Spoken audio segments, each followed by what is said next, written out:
Let's get started. Okay.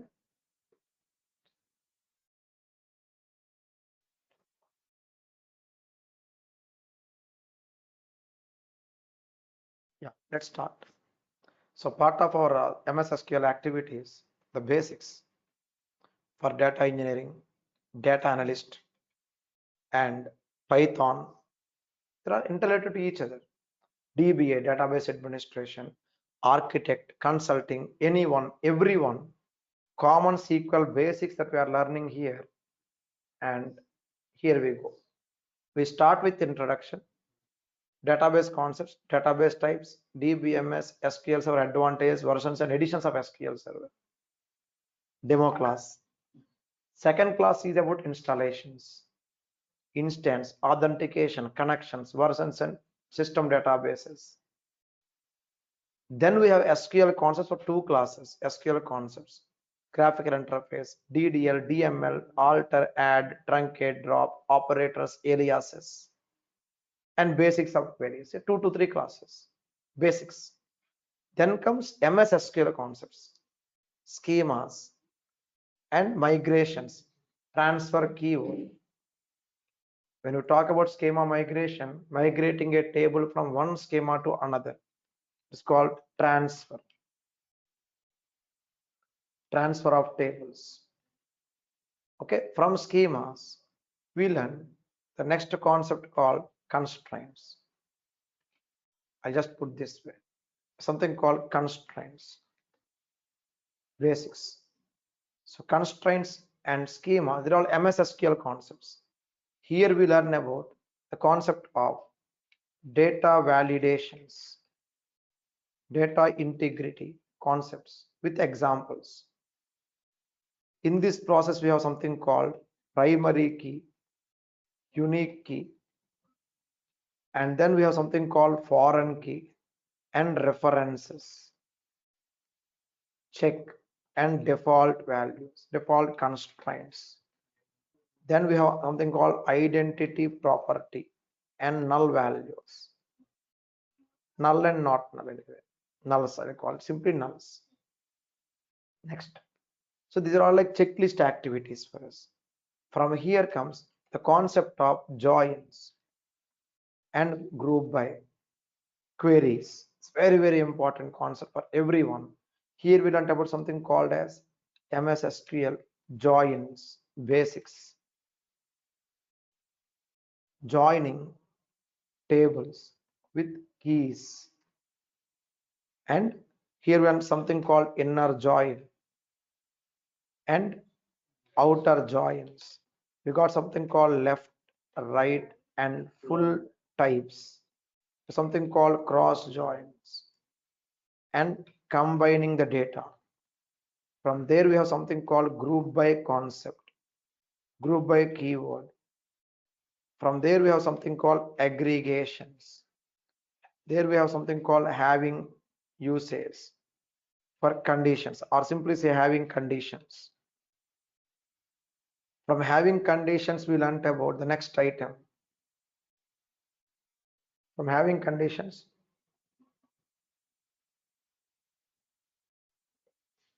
okay, from having conditions we got where versus having, like when to use where, when to use having.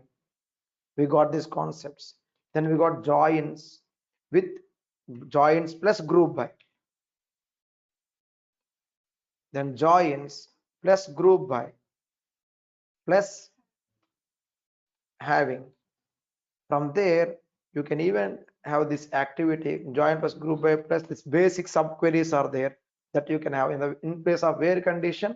You got something called subqueries. But whatever we learn are based on scenario, like university scenario, employee database scenarios, etc. Scenario based activities are important here. Next, from here we have the next important item, something called views. Here we have the concept of views for query store, views for data abstraction, Data abstraction means hiding the low-level details, presenting only the required information, and views for row-level security. In this process, we learn views for DML operations, and we have views for joins with group by.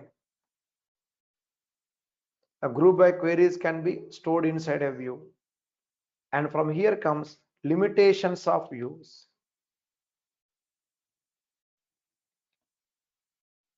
And from there comes the concept of stored procedures. We have something called stored procedures here. We are into the base activities. We are not into programming level here. Common basement for everyone, not into programming level. Programming level involves complex procedures, separate story altogether. These are all the basement activities, fundamentals. So procedures, we have number one, the definition and the creation and the execution of SPs. We have procedures for data analysis. We have procedures for data validations, separate examples. We have queries with parameters and procedure executions and limitations of constraints. Limitations of constraints and need for SPs. Constraints have limitations addressed using procedures, part of our classes. And then we have something called this one, functions and triggers. Here we have creation and execution of functions. We have something called table value returning functions, something called scalar value returning functions. Okay, scalar value returning functions. Next, from here comes the concept of using schemas in functions. Now DBO schema. So we have something called as here user schema and DBO schema, and the rules for using the DBO schema. Next, using schemas in functions. Then we got something called date and time functions. We got metadata functions and string functions, operations. Next, from here comes the concept of triggers. What's the purpose of triggers? We have the examples, real-time use. We have the types of triggers, and we have something called data replication in a useful way. We have something called as the concept of locking tables for data operations, how to lock tables in real world using triggers. And we have something called as using memory tables in triggers. We'll be taking these activities slowly. Next item. Then we are going to learn part of our classes.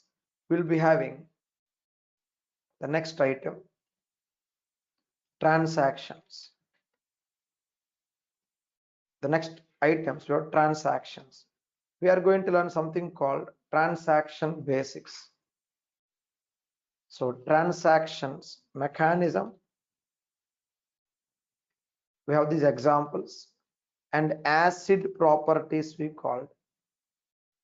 We have something called atomicity, consistency, isolation, durability. From there we have something called transaction types, something commit and rollback. We have it next. Transaction types, commit and rollback. And then we have the next item, transaction types, commit and rollback. And from there we have something called as auto commit, explicit, and implicit. Three different types of transactions we deal with. From there, very important concept, open transactions. And that gives us query blocking scenarios in real world.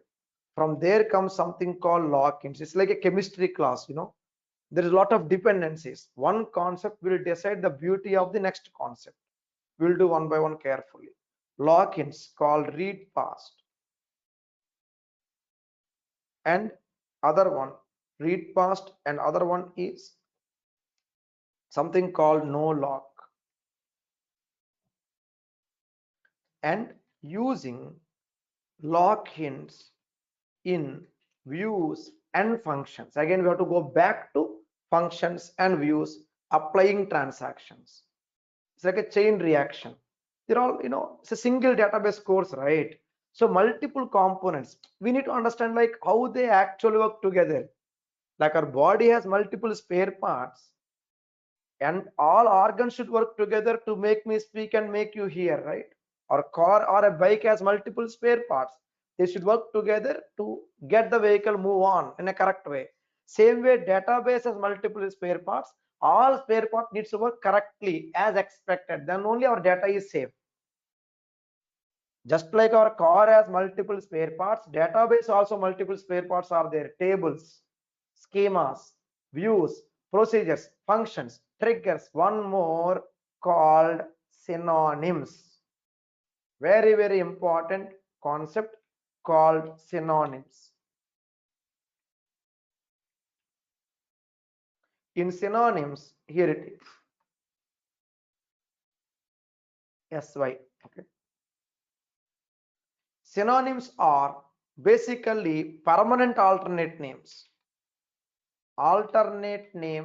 to DB objects. So here comes the concept of synonyms on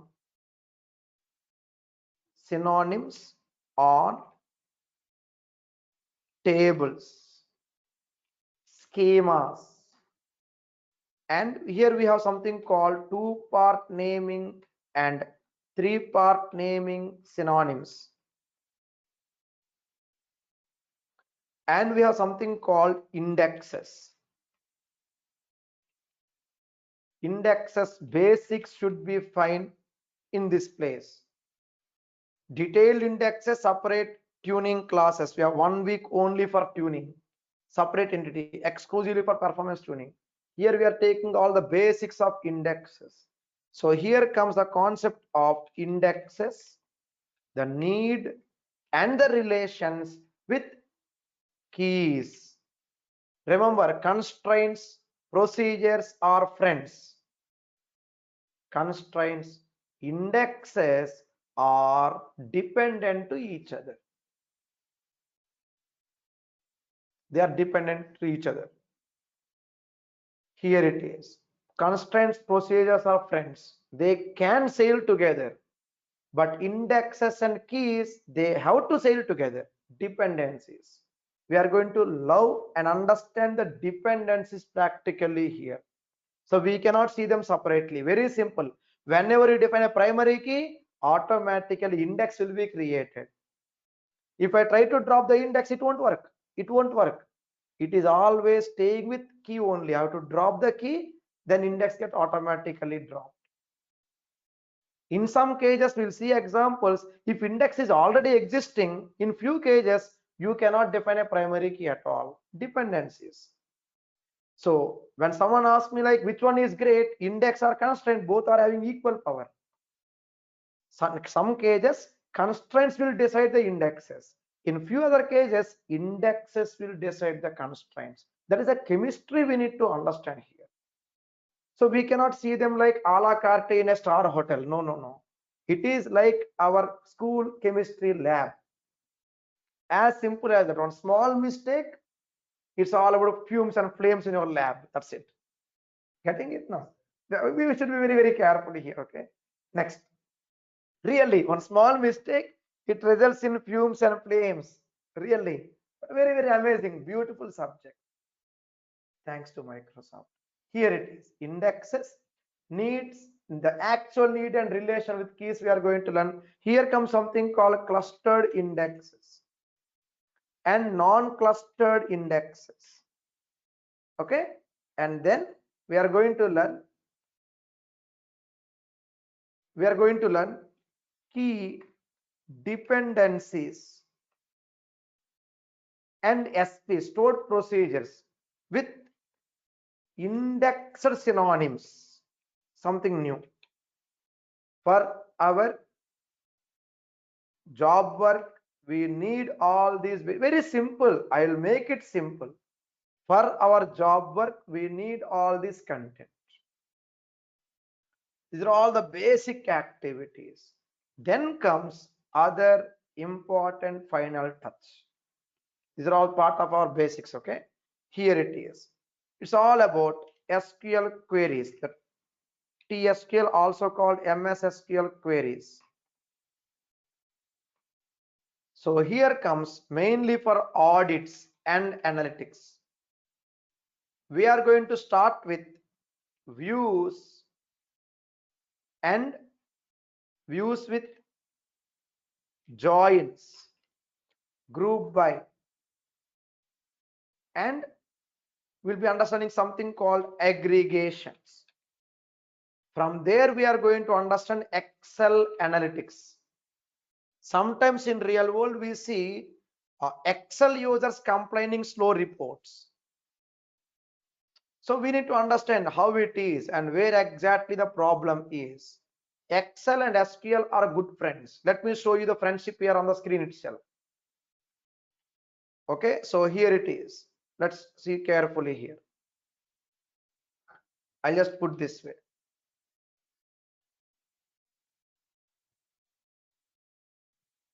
Here is a friendship. We can bring data from SQL server into Excel. But how it is, what are the common problems we generally face is what we need to learn here, part of our classes. We call it Excel analytics. I just bold all these items, Excel analytics. Here comes something called ODC connections. If you are a data analyst, you'll write there. You'll not write experience. Okay, don't use a keyword called experience in your resume. Always write your involvement over there. Involved in or work with, right? Or implemented. Getting it? Don't give regular verbs like experience. Give involvement keywords. It works. Say involved in ODC connections, data analyst job role, DBA job role, involved in ODC connection management. So our job role and the concept should match. Do not use AI tools for resume. It won't work, at least for now.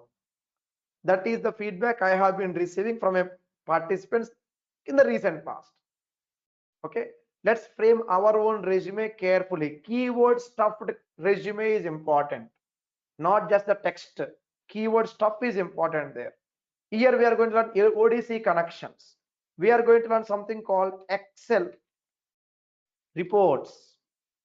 In Excel reports, there's something called pivoting activities, pivot operations with SQL. It's mainly for data engineers and data analysts anyway. Next, after we learn about Excel, of course, we have the need for Power BI and other things anyway. From there comes something called OLTP and DWH, data warehouse. OLTP, data warehouse, database types are there. From database types comes something called OLTP, data warehouse, data transfer activities. Here comes the concept of merge, also called upset or incremental loads we call it. We are not designing any warehouse here. Designing a warehouse is our separate course, data engineering, a 7-week journey, or MSBI another 6-week journey. That's entirely different. I repeat again, we are not designing any warehouse. We are understanding the actual cautions for designing a warehouse from the implementation level. So what does it mean? Let me take a small example to make it clear and easier for us. Yes, on my screen. Our course is into yellow box. We have something called data warehouse non-cloud MSBI. Data warehouse cloud, data engineer, both are different. We are here right now.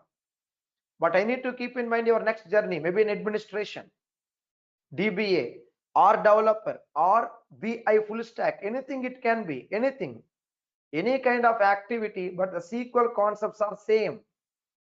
So that is what we are going to focus here.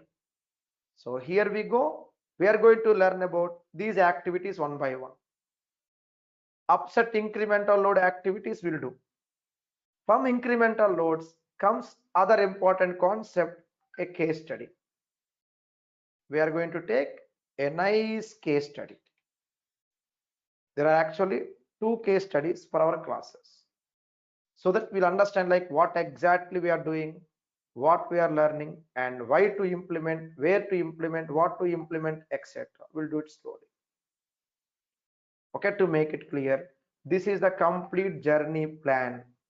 This is a complete journey plan for 3 weeks. Total 3 weeks journey plan. From here we continue the next activities one by one.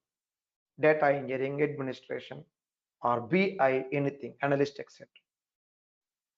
Need your support? We'll do on-time practice throughout the course. Any clarifications, please do reach me. Let me know for questions, clarifications if any.